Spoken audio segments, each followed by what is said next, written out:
Hey everybody, welcome to video number 3. And before I start, I would love to send out many thank yous, and I greatly appreciate all the subscriptions and all the people watching so far. I greatly appreciate it, and many thanks to you all. The more you guys like it, the more I'll keep doing them. So let's get it started. Let's talk turkey. Today, I finished off, or I got to read Naomi number 1 and number 2, and I do like the series so far, 2 issues in. It reminds me a little bit of Alias, just in a smaller setting that's not New York City, and it's an intriguing story. I like the way it's written. I love the art. It's good so far. I like it a lot. Definitely jump on board because it's still early, so you still got a chance to jump on board and try to get that full run, however long it lasts. Recently, my local store here in Chicago, in the burbs, had a nice pre-spring, pre-summer sale, I guess you could say, where they were offering the newer, older, recent issues for at least half off. So they offered a percentage off, and just a smallish sale until the spring and the summer sale gets here, and that's the big one I'm waiting for. So let's get started, jump into that.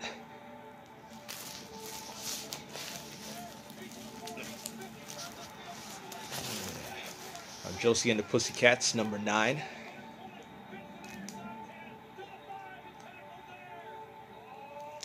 It's a very cool Andy Warhol-esque cover. Been liking that one for a long time. Gunning for Hits, number 2.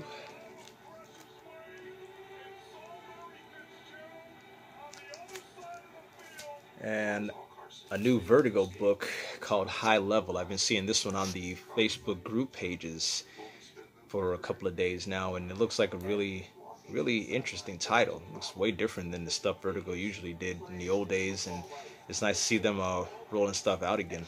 So here's High Level number 1.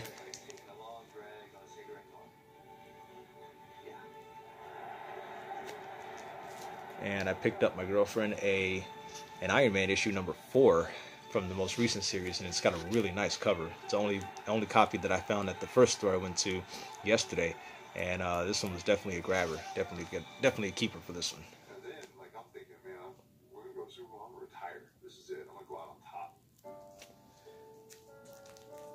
And the second store I visited today, Peter Cannon Thunderbolt number 1.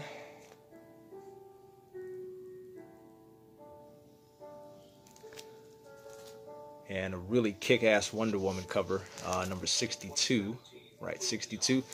And this one looks like it's straight out of 300. It looks very Frank Miller design, and if not, certainly not his cover, but it's definitely in the vein of his work from 300. It's an awesome cover. Really like that one. And another one that I had no idea even existed. It's a Captain America cover to number 4, and this one so far I think is my cover of the year so far.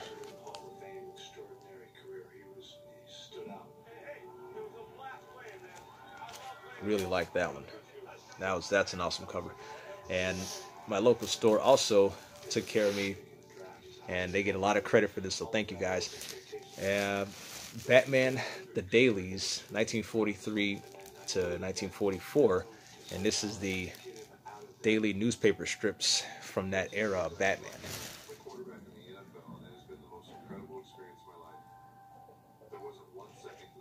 And I got that one for half off, so they were willing to fix the mistake that was made concerning that one, and they gave me that one for half off. Plucked it out of a half off box near the back of the store that was just sitting on the ground.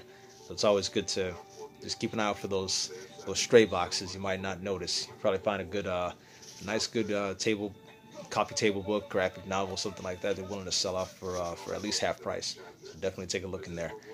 Recently, Erod212 mentioned how he went to a flea market in his home state of New York. How you guys doing? You and Manny Mint. Hope you guys are doing well. And he mentioned that he got some really good books from a guy walking around the grounds, and he came away with some excellent picks. And it's always a good idea as a collector to look around and sniff around for those estate sales, garage sales, flea markets. No shame in going to those to find stuff that people probably don't even want anymore. And if they know they have them or don't think they're worth anything or just want them out of their house, definitely hit them up so you can come away with some really good stuff.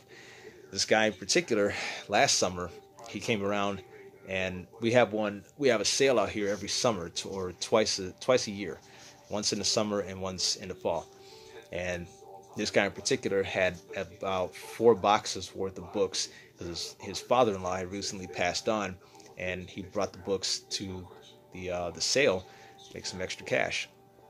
So I saw the books, or I saw the boxes, started making my way through them, made my way down box by box, pawned through everything. Didn't really get my attention right away until I happened to see the first, second, and third issues of a series that I never really thought I would have, and he gave them to me for just an unbelievable price.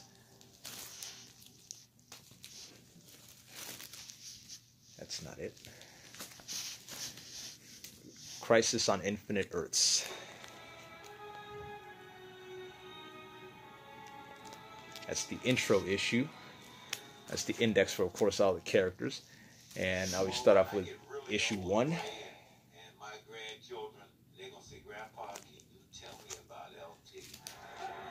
Two.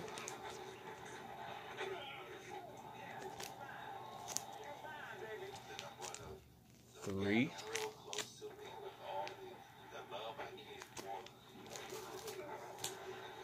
4.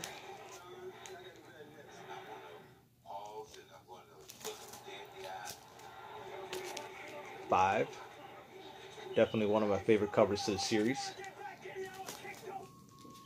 Number 6. My favorite cover of the series. Number 8.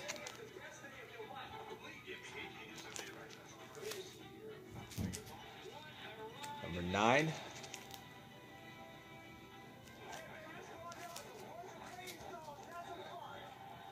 Number 10.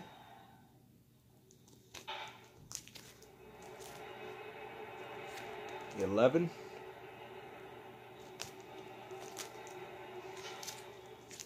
And 12. And I found I also was able to get a really nice black and white Supergirl number 1 Michael Turner cover, and this one was a surprise to find in there as well.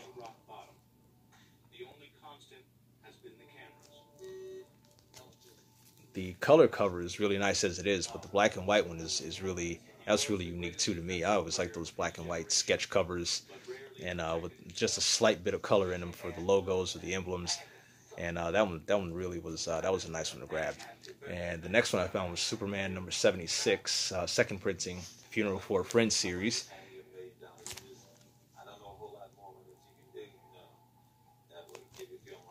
And Action Comics 685, Funeral for a Friend Part 2. This is the third printing.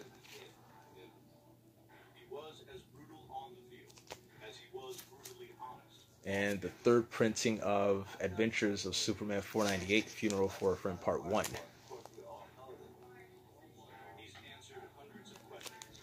And it's a good idea to not sleep on those second and third printings.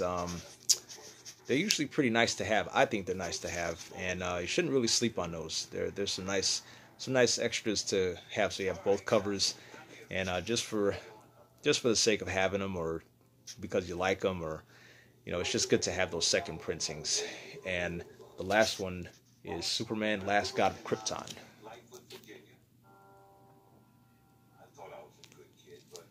Now, he was willing to toss in 2 extras if you bought 10 or 12 issues. I think it was 12 issues. He was willing to do 12, and he dropped in 2 for free.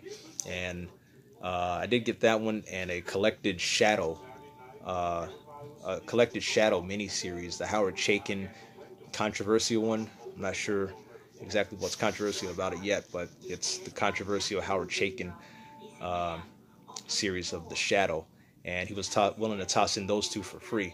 Each one of the Crisis issues was $1. He was willing to sell those issues for $1, with the exception of number 7.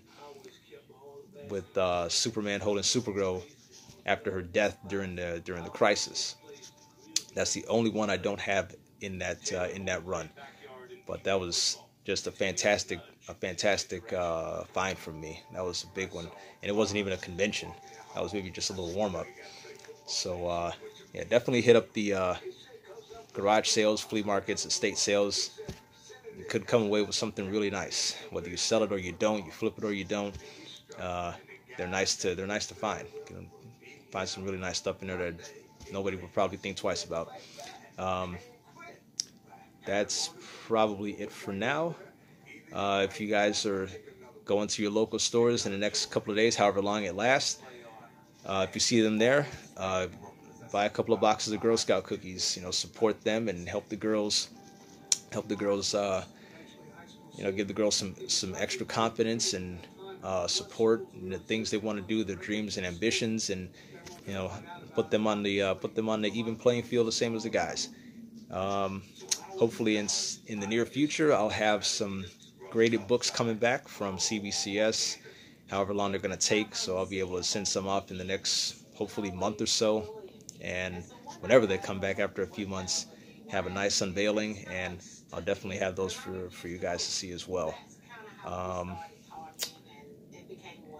And that should do it for this one. So keep supporting your local comic stores, and again, treat yourself to a nice little snack of Girl Scout cookies. It's a win-win. Well, thanks, guys. We'll be seeing you soon.